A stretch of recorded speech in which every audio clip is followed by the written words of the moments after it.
Oi, gente, tudo bem? Estamos aqui para falar um pouquinho sobre leitura corporal e desta vez vamos falar sobre o momento de amamentação. Como devemos agir nesse momento para não criar muitos traumas na vida dessa criança que está nesse processo de descobrir um mundo? Gente, é um momento que vai desde um mês de vida, né, de nascimento, até aproximadamente um ano e meio. É um período em que acontecem muitas transformações para essa criança. Ela está começando a mielinizar uma parte da coluna onde faz com que ela sinta novos cheiros, novos sabores, tenha novas percepções, e tudo isso é muito intenso, são muitas coisas, são muitos odores diferentes, sensações diferentes, é uma vivência muito intensa. E é um momento em que a criança precisa muito da presença do cuidador, no caso a mãe ou alguém que esteja nessa função de mãe. É um momento que a criança precisa estar sendo assistida, cuidada, incentivada, que ela sinta carinho, que ela sinta o amor, o afeto, porque é isso que nutre, alimenta ela. Só que quando isso vem em excesso, quando sempre a mãe ou o cuidador tenta suprir essa necessidade da criança, sempre alimentando demais, e só depois tentando descobrir outras coisas, porque às vezes a criança está chorando, ela quer um colinho, ou ela quer brincar, ou quer diferente, aí o que a mãe faz para a criança sossegar? Dá de mamar para ela, porque sempre ela fica mais quietinha.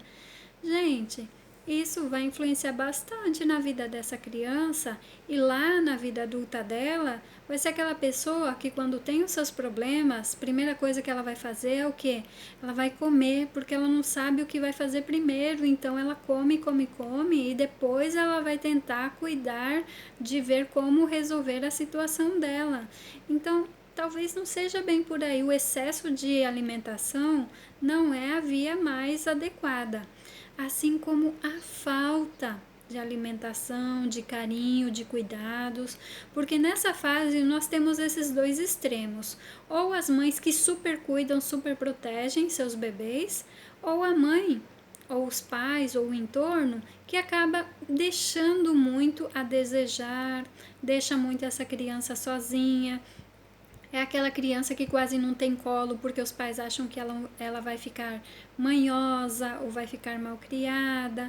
Gente, é um momento em que a criança precisa de interação. Nós precisamos ter toda aquela paciência de cuidar, de estimular, de mostrar carinho e amor para essa criança, para que ela comece a descobrir o mundo desse jeito.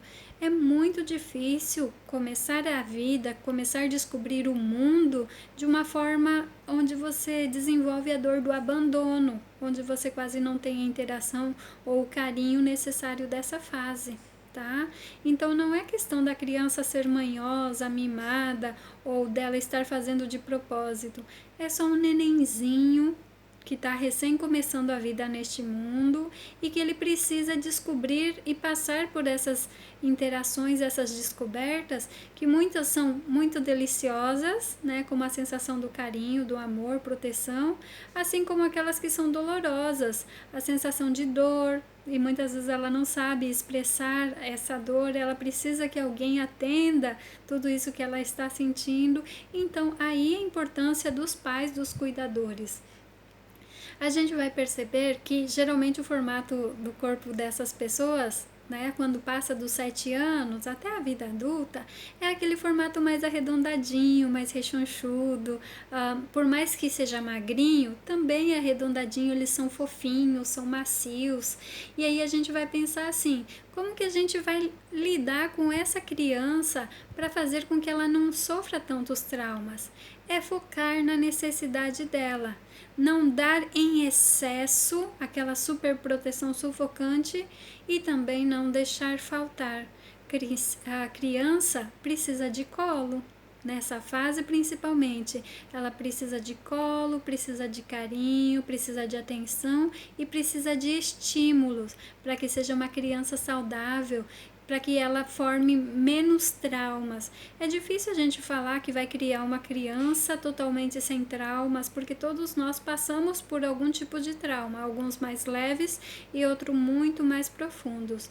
E isso, quando nós temos consciência dessa etapa de desenvolvimento, da forma de desenvolvimento de leitura corporal, formato do corpo da criança, desenvolvimento do traço de caráter dela, é muito mais simples, gente. O conhecimento liberta e liberta bastante. E se a gente sabe como cuidar lá do bebezinho lá de casa, é muito mais fácil, né? Amanhã nós vamos ver o terceiro traço de caráter e eu acho que você vai gostar bastante. Vou deixar aqui embaixo na descrição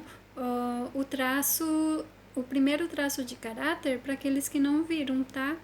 E se você gosta desse tema, compartilha, né? Se inscreve aqui, assim a gente vai conseguir se encontrar mais vezes.